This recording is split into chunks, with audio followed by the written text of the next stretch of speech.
What is happening, everybody? It is time for another crossover here. We've got the Stochastic YouTube channel and the DFS by the Numbers YouTube channel. We're collaborating together to bring you guys some MMA DFS content. Do us a favor while you're watching this. Like the video, subscribe to both Brady and myself's YouTube channel, Stochastic and DFS by the Numbers. And we're about to break down the best weekend, what I think is going to be one of the trickier cards, not just of the year that I've ever seen for DFS purposes, because the betting odds are so flat and there are no real big favorites, like not one. The biggest favorite we have right now is Rose Namajunas, barely over a minus 200 favorite in the main event. So really quickly, before we get into breaking down some of the fights we like to target, Brady, is this going to change any of your overall strategy for this DFS slate?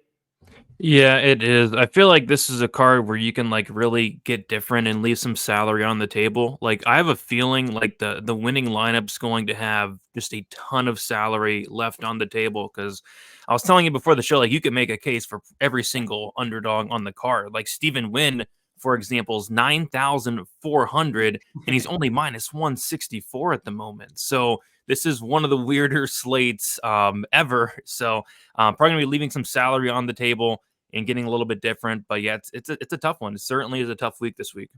Yeah, that's how I feel as well. I think this is one of the more sensible cards to leave not just some salary, but a lot of salary on the table. Because, like you said, if we've got fighters that are priced at $9,400 and Stephen Wynn, who's barely even favored in his fight, like his odds are almost the same as Miles Johns in the mid range. So it's very, very flat odds kind of across the pricing. But we're going to do our best to navigate it for you guys right here and break down some of the fighters that we like targeting, beginning with the main event. We have Amanda Ribas taking on Rose Namajunas. Rose is, at the time we're recording, the biggest favorite on the card. And there's been a ton of line movement in this fight as well, where Rose has generally been around minus 200 for this matchup, but the line very quickly shot to like minus 260, minus 270 at books yesterday, and then quickly got bet right back down to around the minus 200 mark, and the line's been moving a lot. But for DFS purposes, which side of this fight are you planning to be a little bit heavier on, Brady?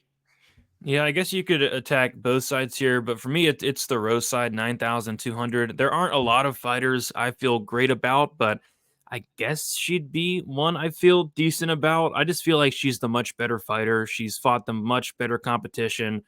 She has wins over Zhang Wei Li, beat her twice. She beat, Ioane and Jacek, Jessica Andrade, so on and so forth. Amanda Ribas, I think her best win is probably like either Viviane Araújo or Mackenzie Dern, but Dern was coming off of that layoff in pregnancy. So, yeah, Rose has been 25 minutes plenty of times, whereas with Amanda Ribas, this is going to be her first 5-round fight. I worry about the durability of Amanda Ribas, and I just feel like Rose is going to be the better striker here. So, yeah, Rose, 9,200, 5 rounds to work with. I'll be probably heavier on her this week. That's where I'm at too. And minute for minute, I think it should be pretty competitive. You could even make a case that Ribas would potentially be the minutes winner in this spot if she's able to land takedowns. But I'm also really concerned about the durability as you are, Brady, because Rose Namajunas for WMMA has some of the best finishing ability and power that we've seen there. Like you look at some of the wins for Rose, especially against very, very good opponents. She knocked out Zhang Wei Li in a minute. She also knocked out Ioane Jacek in 3 minutes. And then even some of her fights that maybe she lost or just fights that went to decision, we still saw like she landed a knockdown against Jessica Andrade. She also landed a knockdown against Michelle Waterson Gomez and then ultimately ended up submitting her in that fight. And we've seen Amanda Ribas time and time again. She is not very defensively responsible. She gets hurt a lot. We saw her get finished by Macy Barber. I know there wasn't officially a knockdown landed in that fight, but she took a ton of punishment, ended up being a second-round finish for Macy Barber in that fight. We've also seen Amanda Ribas get finished by Marina Rodriguez. We've seen her hurt on numerous other occasions. And I don't think that Ribas is live to finish Rose Namajunas in this matchup. So with that in mind, it's a fight that's going to be 25 minutes with Namajunas just needing to land once clean on Ribas' chin to potentially put her out. So overall, I'm going to be leaning towards Rose in the main event. She's also my favorite pay-up option for the slate as a whole because it's really hard to find pay-up options that I have any kind of confidence in. And I know that you're kind of in that same boat because we were talking about it before we started recording, but are there any favorites that you do feel really confident just outright win this weekend? No, no, there's really not, man. But from a DraftKings perspective, a pay-up option I don't mind is going to be Ricardo Ramos 8,900. And this is another close fight. Like you can definitely make a case for Julian Erosa, but Julian Rose is entering that like Matt Schnell territory of durability for me. I mean, he's been knocked out 7 times. Like that's a ton. 7 times. He's been knocked out 6 times in the UFC alone. This is a guy in Julian Rosa who's very hittable, a 47% striking defense. So yeah, he's very hittable. The durability is definitely waning. He's only getting older. He's coming off of a brutal knockout loss, 2 brutal knockout losses against Padilla, and then also Alex Caceres as well. So we've seen Ricardo Ramos flash some power. He has a couple knockout wins in the UFC. So he'd be that one guy that I don't mind paying up for. And then like you, I think Rose as well would be the other fighter I don't mind paying up for. And then other than that, it gets kind of ugly up there. So yeah, I think Ricardo Ramos has a ton of finishing upside. I could see him landing that spinning back elbow he loves to land. Yeah, and it's another thing too, just the durability of Arosa, super questionable, right? Because I don't think Arosa is bad by any means. He just can't really take a shot, which is unfortunate because when we've seen him actually go to decision, like we saw him beat Hakeem Dawodu, he has some good wins on his record, but it can only carry you so far if he's been knocked out. I don't know how many times he's been knocked out, like 6 times or something like that at this point. So he's been hurt a bunch of times, been knocked out, and there is a lot of power on the side for sure of Ricardo Ramos. So I agree with you. I think he's somebody to look at. I'm going to talk about Carl Williams here, and boy, it gives me a lot of hesitation, Brady, because we were talking about this one before we started recording this, and he was somebody who coming into this week, I had a lot of confidence, and I was like, I'm going to play a lot of Carl Williams, and I was comparing him to the other pay up options, and then I rewatched Carl Williams fight against Chase Sherman, and he went 1 for 10 on takedowns in that fight, and it was like, boy, that's definitely a little bit dicey. It makes me feel not great. Justin Tafa, I do think is overall a better fighter than Chase Sherman, but both the Tafa brothers, really questionable ground games and also an inability to defend takedowns for each of them. So what I like about Carl Williams isn't necessarily that I'm super confident he's going to win. It's hard to feel really confident in a lot of these pay up options, but if he wins, I think it has to come with the wrestling and grappling. If this takes place on the feet, I think he probably gets knocked out by Tafa, and I'm sure Carl Williams is aware of that. So I think he's going to be aggressively looking for the takedowns in this matchup. And while he's fighting Justin Tafa, and it is an opponent change, he was expected to fight Junior Tafa before, so he was more or less preparing for the exact same fight. And we have seen Carl Williams, when he does win outside of the Chase Sherman fight, we saw him land 3 takedowns against Jimmy Lawson. We saw him land 8 takedowns against Lucas Bresky. So I do think there's that potential for 6, 7, 8 plus takedowns out of Carl Williams, which would score really well for DraftKings purposes. And that's really what I'm trying to look at for this slate because, how confident could you be in some of these fighters that are minus, 150 to win the fight? So instead, I'm looking at when fighters win, how well do they score on DraftKings? Carl Williams profiles for me as somebody who would score pretty well in a win. But let's talk about the mid-range now. Is there anybody that you like targeting in the mid-range that you think presents a lot of upside? Yeah, I think that Talbot Simon fight's gonna be a good one to target. I'm more so on the Talbot side. He's 8,300. I think it could be a good matchup for him. I guess the one thing I'm worried about is if Cameron Simon comes out here with a grappling heavy game plan. But I kind of think this fight's going to take place on the feet, and when it does, I just really like the striking of Talbot. I like the volume that he brings to the table. Really good power as well. And he's like an attritional finisher. This is a guy with, I think, 6 wins inside the distance, and all 6 of those wins come in the second or third round. So he's going to kind of break you with volume. And I feel like whoever wins this fight is going to score very well. I see it being like a very fast-paced fight with a ton of strikes either way. But I'm more so on the Talbot side, and I think I'm kind of leaning more to a decision, but I would not completely rule out a late finish here. So yeah, Talbot 8,300 would be that guy in the mid range. Billy Q is also always up there. Like you can never ignore Billy Q from a DraftKings perspective, but another iffy one there with Billy Q. I think he's only like minus 140, and that seems to be getting like lower and lower as we speak. Money's coming in on Zalal, so I think Talbot and Billy Q would be those 2 guys for me in the mid range.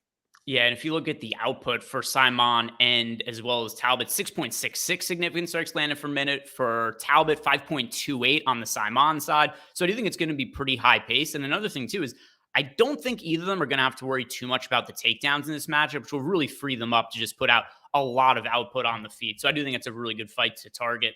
So I see it the same way as you. For me, I'm going to talk about Cody Gibson against Miles Johns for a couple of reasons. First off, Miles Johns is around a minus 150 favorite now. And when you consider that Miles Johns at 8,200 is about as big of a favorite as some of the fighters that are like $9,400 and Carl Williams on this slate, I think Miles Johns could end up being pretty popular because of just the line value here, which makes me like Cody Gibson a little bit more because I think this is a pretty good matchup for Gibson just in terms of the output. If Miles Johns wins, I think he's pretty relying on an early finish in this spot because if he doesn't, I don't think he has the pace or the cardio to keep up with Cody Gibson.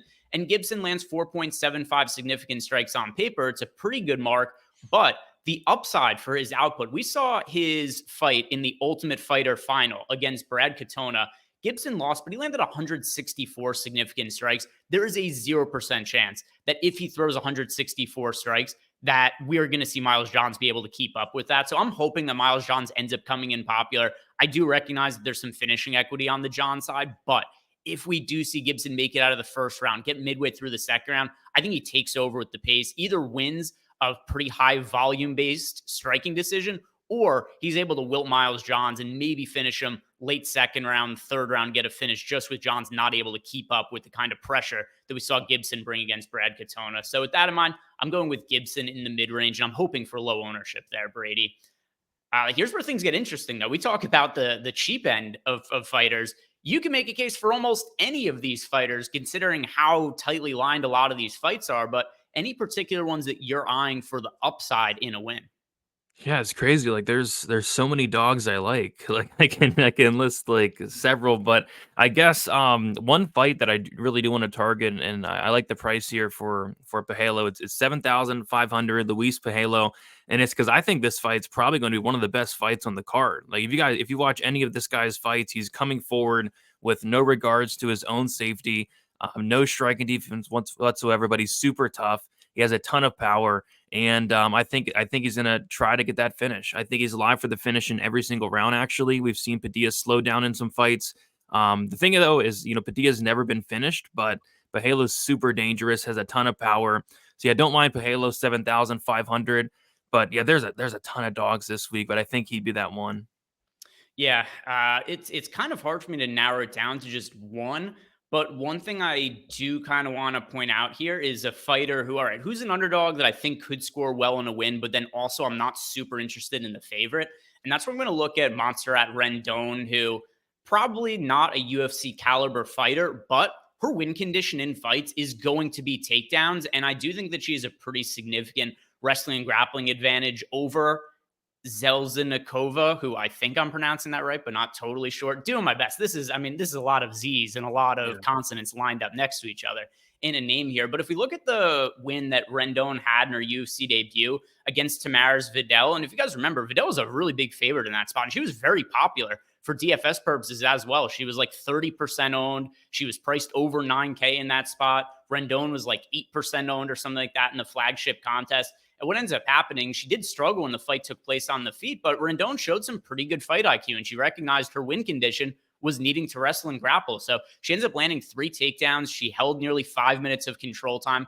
I wouldn't be shocked if the result kind of looks similar in this sort of matchup. She might even get a finish on the ground because I do think that she has a pretty big grappling edge. So if Rendon wins, we saw pretty decent output, landed 112 strikes in her UFC debut, 69 significant strikes. We could see that 100 plus strikes landed. Maybe she lands 4 or 5 takedowns, potentially a late finish. Rendon's a fighter who I think does make sense for tournaments. And then also on the other side, not a fighter that I'm really liking all that much in Jelnikova. So another reason for me to like Rendon for tournament purposes.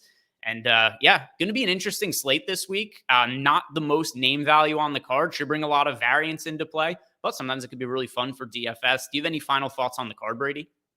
No, I mean this is it's a tough one. It's a tough one. Like I said, I'm gonna try to leave a lot of salary on the table this week. I'm gonna try to get different. I just have a feeling that like we very well could get like 5, 6, 7 underdog wins this week. Like, you can this is like a coin flippy type of card. Like you can make a case for every single dog. Like I guess the fighter I'm feeling best about is Rose, and I'm not even feeling good about it. So I mean, it's one of those weeks. It's a tough one. If you guys haven't done it yet, do me a big favor, like this video, subscribe to both our channels, both Stochastic and DFS by the numbers. On Friday, I'm going to be doing a full slate breakdown using our simulation tools over at Stochastic, and Brady always has an abundance of content, everything from betting, DFS, prize picks, putting out content every day. So go check out all Brady's content for this week's card, and good luck this weekend. See you.